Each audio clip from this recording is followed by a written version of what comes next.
सैफ खान साहब, गरीबी, बेरोजगारी, भुखमरी, अपराध, इस तरह के जो मुद्दे हैं ये 1952 से चले।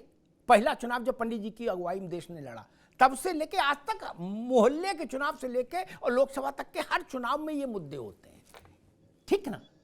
35-36 साल तो हम ही को हो गए देखते हुए, और हर चुनाव से पहले कहा जाता कि अब की मुद्दों पर चुनाव होगा। तो मैं पूछता हूं, पिछले चुनाव क्या बिना मुद्दे को हो गए थे? नहीं ना। ये देखो इंदिरा का खेल, ये सुन लो, नारा कब लगा था? जब बहुत सारे लोग पैदा नहीं हुए थे यहां जो बैठे हैं। क्या ये देखो इंदिरा का खेल, खा गई चीनी पी गई तेल, तब भी महंगाई मुद्दा था, आज भी है। गरीबी हटाओ कब आया था? ठीक। पानी, बिजली, सड़क, अपराध, ये शिष्टाचार, भ्रष्टाचार, ये सब मुद्दे रहे हैं मित्र। उन्हीं की छाया में चुनाव हर बार हुआ है। तो उत्तर प्रदेश में सबसे बड़ा गठबंधन हुआ था जिसमें अजीत सिंह, मायावती और अखिलेश यादव तीनों थे। उससे बड़ा गठबंधन संभव नहीं, हो नहीं सकता। क्या उस गठबंधन के तहत लड़ने के बाद अजीत सिंह चुनाव हार गए थे मुजफ्फरनगर से। सैफ खान साहब, तो अभी सिर्फ इतना ही तो है कि अखिलेश यादव से कुछ दल बाहर हुए नाराज होके, महान दल बाहर हो गया, राजभर बाहर हो गए, 2% वाली एक पार्टी जुड़ गई, कांग्रेस। चमत्कार कैसे हो जाएगा फिर सैफ खान साहब? नहीं, देखिए, सबसे पहले आपने अभी 2019 का एग्जाम्पल दिया कि वो गठबंधन हुआ था। मुद्दों के ऊपर बिल्कुल चुनाव जो है होता है। आज महंगाई भी मुद्दा है, बेरोजगारी भी मुद्दा है, महिलाओं का अत्याचार भी मुद्दा है, और हर चीज के मुद्दे हैं उत्तर प्रदेश में, हैं तो हैं। मगर 2019 में क्या हुआ था वो हम सब जानते हैं। पुलवामा में जो करवाया गया था, और सतपाल मलिक जी जो गवर्नर है उन्होंने जो बताया था, उन जवानों को शहीद करवा के जो है वोट शेयर जो लिया गया था। तभी तो कर्नाटका से उस वक्त आवाजें आ रही थी इनकी भारतीय जनता पार्टी के, इनके प्रतिनिधियों की जो है कि अब तो हम ये जीतेंगे ही जीतेंगे। और जाहिर सी बात है, देश को भावुक कर दिया था कि ये देखिए हमने जो है ये बदला लिया है, हम जो ये कर रहे हैं। मुद्दे तो अपनी जगह के ऊपर, मगर देश उस वक्त एक साथ इसलिए हुआ था कि लगा था कि देश के लिए जो है ये सरकार कुछ कर रही है। ये नहीं मालूम था कि ये सरकार करवाने वाली है। सैफ खान फर्क है इन बातों के ऊपर। सप्लीमेंट्री सवाल है, एक सेकंड रुको, एक सप्लीमेंट्री सवाल पूछ ले, एक सेकंड रुक जाओ, एक सप्लीमेंट्री पूछ ले। 19 में पुलवामा हुआ, आपने कहा ठीक, करवाया गया, हुआ। सतपाल मलिक, अव्वल तो सतपाल मलिक ने इस्तीफा नहीं दिया, कुर्सी पर बैठे रहे, ये खराब काम किया, कर छोड़ो। मैं सतपाल मलिक पे पैसे, मैं पूछ रहा हूं 22 में उत्तर प्रदेश का विधानसभा चुनाव हुआ, तब तो पुलवामा नहीं था, तब कांग्रेस कहां रही? प्रधानमंत्री जी ने बोला, सोनिया, प्रियंका जी इंचार्ज थी यूपी की। 22 में विधानसभा चुनाव जब उत्तर प्रदेश में हुआ, क्या हुआ? तब तो पुलवामा नहीं था। नहीं, तब जो है दूसरे मुद्दे 22 में क्या हुआ? अरे बताओ ना क्या हुआ। सुनिए, मैं बता रहा हूं आपको जी। हर चुनाव के ऊपर 2014 से क्यों ना शुरुआत है, अच्छे दिन 15-15 लाख। अरे मैं 22 का पूछ रहा हूं भैया। 22 में प्रियंका जी उत्तर प्रदेश में कमांडर इन चीफ थी। मैं तो आपको कह रहा हूं और पीछे आइए, क्या हुआ? लोकसभा की बात करिए 2014 में, 2014 से शुरुआत करें। अच्छे दिन, स्मार्ट सिटी, मेरा प्रश्न था, उसका उत्तर आपने नहीं दिया। मैंने पूछा 19 में आपके मुताबिक पुलवामा, मैथिल जी ये कह रहे 19 में पुलवामा ने जिता दिया। मेरा प्रश्न था 22 में क्यों हारे उत्तर प्रदेश में आप, जब प्रियंका गांधी जैसी आपकी सबसे कीमती नेता कमांडर इन चीफ थी राज्य में इलेक्शन कैंपेन की, ठीक? उसके बाद लल्लू को सजा दे दी, प्रियंका जी को बरी कर दिया, क्या? जबकि लल्लू बेचारे हर दूसरे दिन जेल गए, इतनी लाठी खाए जितनी कोई नहीं खाया। खैर, अब वो कह रहे अब की नया मुद्दा लाए हैं हम लोग और इस बार बीजेपी के लिए मुश्किल पैदा कर देंगे। मैथिल जी, देखिए अमिताभ जी, पहले तो मैं एक बात कहूंगा, ये जो इंडिया शब्द प्रयोग करते हैं ना, ये I.N.D वाले जो डॉट वाला जो गठबंधन है ना, आपको भी पता है और मुझे भी पता है, जब एक चोर एक फ्रॉडिया अपनी आइडेंटिटी बदलकर जनता के सामने जाता है, वो इसीलिए जाता है कि यूपीए 1 और यूपीए 2 के नाम से जाते तो 2G 3G जीजाजी कुछ और नाम है ना, कौन कुछ आदित्य करके। नहीं, योगी जी की बात कर रहे हैं, किसकी बात कर रहे हैं, पहले साफ कर देंगे। योगी जी की बात कर रहे हैं क्या? ये कह रहे उत्तर प्रदेश के मुख्यमंत्री की बात कर रहे हैं। उनका असली नाम तो कुछ और है। बोलना चाहता हूँ। अरे असली नाम तो कुछ और है, बोलिए ना नाम क्या है?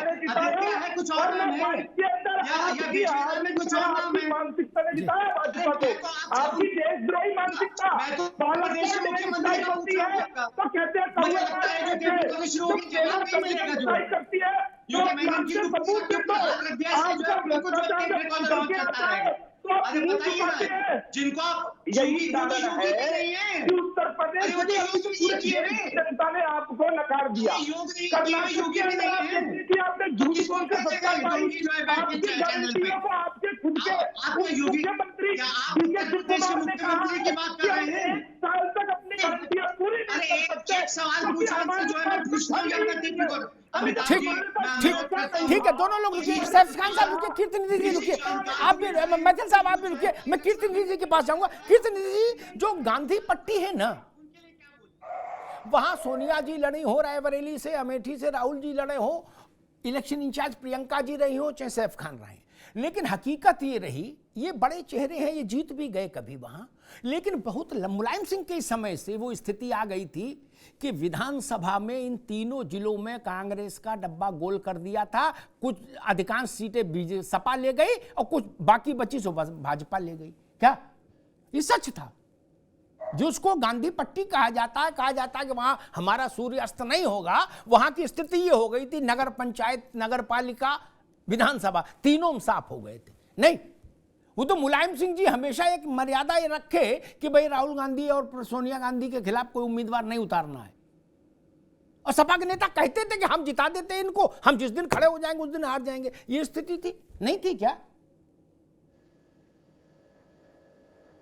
देखिए अमिताभ जी, विधानसभा चुनाव में ये सच है कि समाजवादी पार्टी उन जनपदों में भी बड़ी ताकत के साथ उभरी और चुनाव जीतती रही,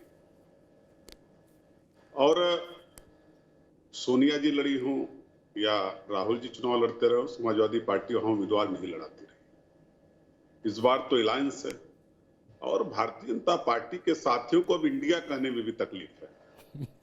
इंडिया कहने में भी इन लोगों को तकलीफ है।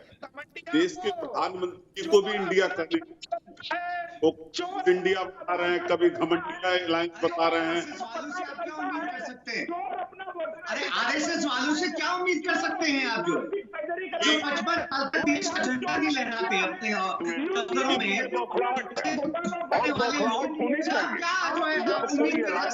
उससे बौखलाहट को नहीं चाहिए। पटना की बैठक में, पटना में जब बैठक हुआ इंडिया का, तब इन लोगों को बौखलाहट नहीं था, लेकिन जब बेंगलुरु में 26 दल इकट्ठा हुए तो अचानक देश के गृह मंत्री जी आप भी आओ, आप भी आओ, आप भी आओ, तमाम देश के उन दलों का एक गठबंधन के साथ हमारे साथ तब 38 दल हो गए। ये घबराहट है भारतीय जनता पार्टी की। और 38 दल ऐसे 38 दल जिसमें तमाम दलों का रजिस्ट्रेशन नहीं इलेक्शन कमीशन के पास, तमाम दल ऐसे जिसके एक भी मेंबर ऑफ पार्लियामेंट नहीं, लेकिन अगर बताना पड़ रहा कि हमारे पास 38 दल है, यही इंडिया अलायंस की कामयाबी है। यही कामयाबी बढ़ती जाएगी जो 2024 में Bharatiya Janata party NDA alliance को शिकस्त देने का काम करेगी। ठीक, अभी दोनों लोग रुकिए। मैं अमिताभ तिवारी जी से क्लैरिफिकेशन ले लूं। मैथिल साहब आप भी रुकिए, कीर्तनिधि जी आप भी रुकिए। मैथिल तिवारी जी, दो प्रश्न है मेरे। एक तो जो बात कीर्तनिधि जी ने कही उस पर जरा प्रकाश डालिए कि जो ये इंडिया गठबंधन है विपक्ष का, इसमें जो दल हैं अभी तक लिस्टेड, उसमें कितने दल जमीन पर चुनावी राजनीति के प्लेयर हैं और बाकी पवेलियन वाले हैं? एक तो आपने अध्ययन किया होगा तो वो बताइए। दूसरा मैं एक बात समझना चाह रहा था कि भाई 22 का चुनाव उत्तर प्रदेश की अगर हम बात करें, क्योंकि प्रियंका जी का उत्तर प्रदेश से लड़ने की बात है और वाड्रा साहब मुरादाबाद से लड़ेंगे हैं, क्योंकि वहीं उनका घर है। तो उत्तर प्रदेश में 19 हम मान ले पुलवामा, जैसे कांग्रेस करी, चलो उनकी मन की मान ली। 22 में तो कोई बामा नहीं था, ना पुल था ना बामा था, नहीं। वही मुद्दे थे जो कीर्ति बाबू बता रहे, सैफ खान बता रहे, महंगाई, बेरोजगारी, सड़क, गड्ढा, पानी, बिजली, कटिया, अन्ना पशु, फसल का दाम, यही सब मुद्दे थे तिवारी जी ना। तब स्थिति क्या बनी? कैसे झुठला दें उसको? वोट तो वही आदमी डाल रहा है, वही निकाय में डाल रहा, वही पंचायत में डाल रहा, वही विधानसभा में डाल रहा, वही लोकसभा में डाल रहा, कि दूसरा आदमी आएगा डालने? तिवारी जी, अगर एनडीए और इंडिया अलायंस की बात करें तो जी। एनडीए में जो पार्टीज हैं, ऑफ कोर्स उसमें भाजपा का जो टोटल वोट शेयर और सीट है वो 90% है, यानी भाजपा ही मुख्य दल है। ठीक। 332 सीटों में से 303 सीटें तो भाजपा की ही हैं, और बाकी 4-5 दल ही हैं जो थोड़े मजबूत हैं, जिसमें Shiv Sena, NCP, Ajit Pawar faction, LJP, AIADMK 4-5 दल हैं मजबूत। ठीक। वहीं पर जो इंडिया अलायंस है वो ज्यादा रिप्रेजेंटेटिव जरूर है, क्योंकि उसमें दल जो है वो काफी राज्यों से हैं और वहां बड़े बड़े दल हैं, लेकिन वहां का लीडर जो है, जो कि कांग्रेस पार्टी आज के डेट में अगर उसको माने तो उसकी सीटें जो है वो 1/3 ही है। तो दोनों के प्लस और माइनसेस हैं कि वहां एक लीडर कमजोर है, यहाँ एक लीडर मजबूत है।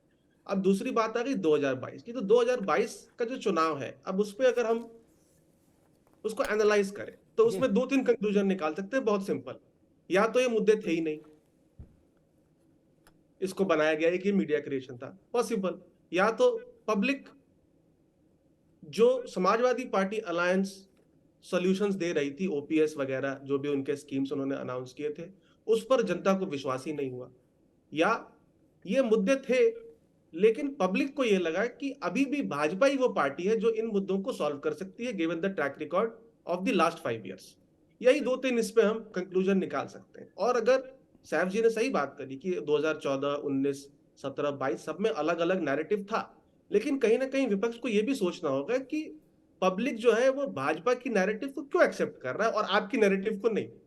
तो इसका मतलब है या तो आपकी नैरेटिव कमजोर है या तो आपको उस नैरेटिव पर ही वर्क करने की जरूरत है। तिवारी जी, एक मैं ऐसी बात कह दे रहा हूं जिसके बाद उसकी काट संभव नहीं।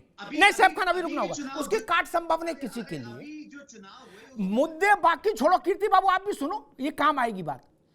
मुद्दों पर भ्रम हो सकता है, उनकी थीसिस अलग हो सकती है, लेकिन रुपया तो सबको समझ में आता है। तिवारी जी बोलो। हाँ, अनपढ़ से अनपढ़ भी पैसा तो जानता है, जिसने स्कूल का मुंह नहीं देखा वो भी पैसा जानता है क्या? मोदी, कीर्ति बाबू हाँ बोलते रहेगा, मोदी सरकार दे रही थी किसानों को 6,000, 8,000, 12,000 जो भी, ठीक, किसान निधि 2-2 हज़ार वाली, ठीक। राहुल गांधी ने क्या किया? बारछंग 72, क्या हम 72,000 देंगे, लो कर लो बात, क्या